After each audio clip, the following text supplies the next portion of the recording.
Baik, assalamualaikum warahmatullahi wabarakatuh. Di sini saya akan membuat wawancara terkait dari tugas dari Ibu Aspiana tentang wawancara kepada tiga generasi. Nah, di sini di samping kanan saya sudah ada perwakilan dari generasi Gen Z, dan sebelumnya itu saya persilakan untuk perkenalan diri. Baik, terima kasih kesempatan yang diberikan. Perkenalkan, nama saya Kahar, umur saya 20 tahun. Saya tinggal di Jalan Cukrominato. Baik, terima kasih Kar sudah datang hari ini.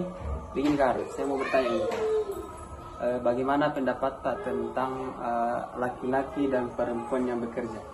Baik, menurut saya yang pertama yang untuk laki-laki dulu. Kalau untuk laki-laki, kalau masalah pekerjaan itu sangat wajib. Oke. Karena sebagaimana yang kita ketahui, kalau laki-laki itu memiliki banyak tanggung jawab, terutama kalau dia sudah menikah. Dan kemudian perempuan, kalau masalah pekerjaan, saya tidak mengatakan tidak boleh, karena kalau pada masa sekarang banyak pekerjaan yang memungkinkan wanita juga bisa masuk di dalamnya. Kecuali pada zaman dahulu, kebanyakan wanita dilarang untuk bekerja karena banyak hal-hal yang membahayakan dirinya. Oke, jadi kalau dari Anda pribadi tidak masalah ya? Tidak masalah. Baik, kemudian pertanyaan kedua, bagaimana pendapat saudara Kahar terkait pandangan sekarang yang sering bilang bahwa ini pekerjaan tidak cocok dengan laki-laki ataupun perempuan? Contoh, kayak tentara tuh, banyak orang bilang perempuan tidak cocok masuk karena perempuan ini identik dengan lemah dan lembut. Bagaimana pendapat saudara Kahar? Kalau menurut pendapat saya, kalau memang wanita lemah lembut, tapi nggak semua wanita seperti itu, karena fisik wanita dan sifat wanita berbeda-beda. Oke. Baik, dan menurut saya kalau masalah wanita menjadi tentara misalnya, itu tidak masalah karena tergantung dari fisiknya dan kemampuannya. Oke, jadi menurut saudara Kahar ini yang penting mampu, ada kualitas dan mampu, Betul. jadi tidak masalah. Tidak masalah. Oke, pertanyaan ketiga, bagaimana pendapat saudara Kahar tentang hal seperti ini? Apakah berpengaruh terhadap anak dalam memperoleh cita-citanya atau tidak? Atau bagaimana? Silakan. Menurut saya, kalau kita berpatokan kepada wanita tidak boleh bekerja, maka itu sangat menghambat di daerah sekarang, karena kebanyakan sekarang wanita sudah bebas untuk bekerja. Maka menurut saya sangat menghambat sekali. Oke, baik, mungkin itu saja Kahar. Saya ucapkan banyak terima kasih. Sebanyak, sama-sama. Assalamualaikum warahmatullahi wabarakatuh. Baik, assalamualaikum warahmatullahi wabarakatuh. Baik, sini saya akan menanyakan bagaimana pandangan saudara Syahrul mengenai stereotip gender.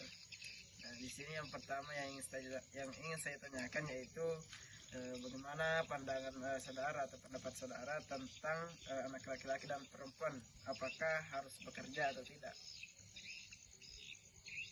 Baik, waalaikumsalam. Jadi terkait tentang anak perempuan dan laki-laki, apakah harus bekerja atau tidak, saya rasa terutama untuk anak laki-laki itu menjadi sebuah keharusan dan kewajiban, di mana di masa depan dia akan misalkan membangun keluarga. Maka daripada itu saya rasa bekerja adalah merupakan sebuah pertanggungjawaban yang dilihat dari seorang laki-laki, dan untuk perempuan juga merupakan sebuah keharusan selama itu tidak memberatkan bagi perempuan itu sendiri, karena dimana bekerja merupakan salah satu bentuk daripada mencari rezeki, yang dimana di dalam agama itu sendiri bahwasanya Tuhan senantiasa menyuruh umatnya untuk mencari rezeki yang telah Tuhan hamparkan di dunia ini.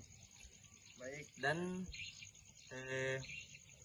ada pepatah orang tua dulu mengatakan bahwa selama masih muda berjalanlah daripada kelak berlari di masa.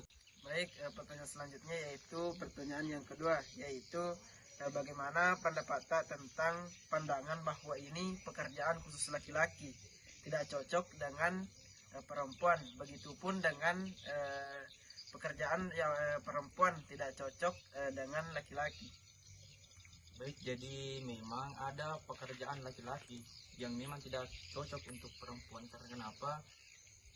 Karena pekerjaan laki-laki, terutama yang bersentuhan langsung secara fisik, itu tidak mungkin diberikan kepada perempuan, karena perempuan itu notabene mengerjakan hal-hal yang sederhana, dan jika dikerjakan oleh perempuan bisa saja dampaknya berbahaya bagi mereka sendiri.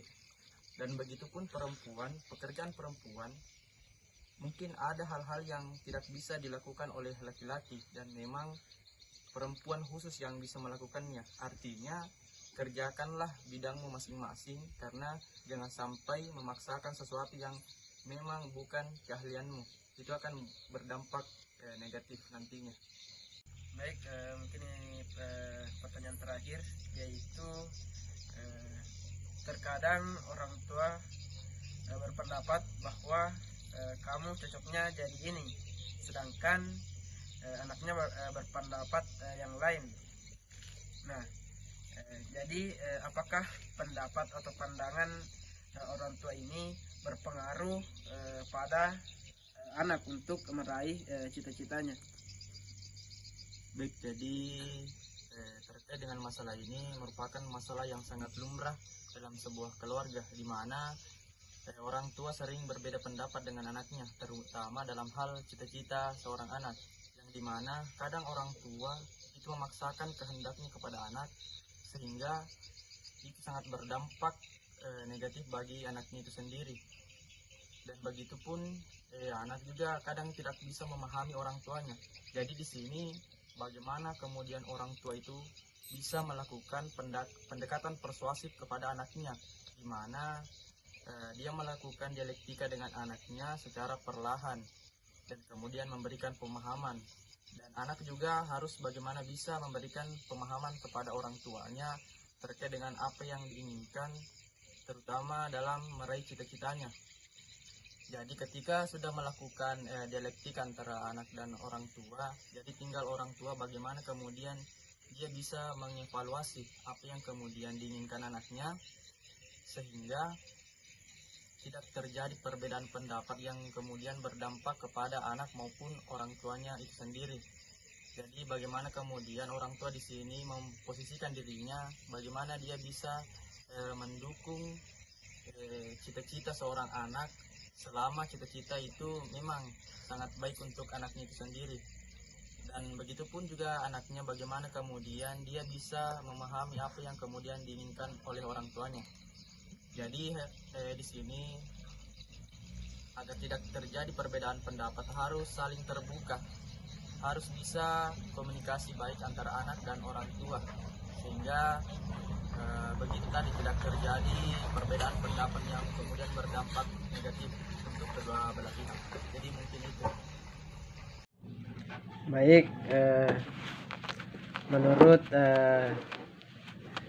Mama, bagaimana peran ideal laki-laki dan perempuan?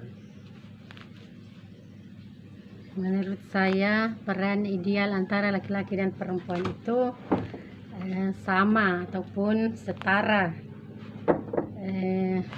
Contohnya tugas suami sebagai kepala rumah tangga adalah mencari nafkah, tapi istrinya juga bisa membantu untuk meringankan.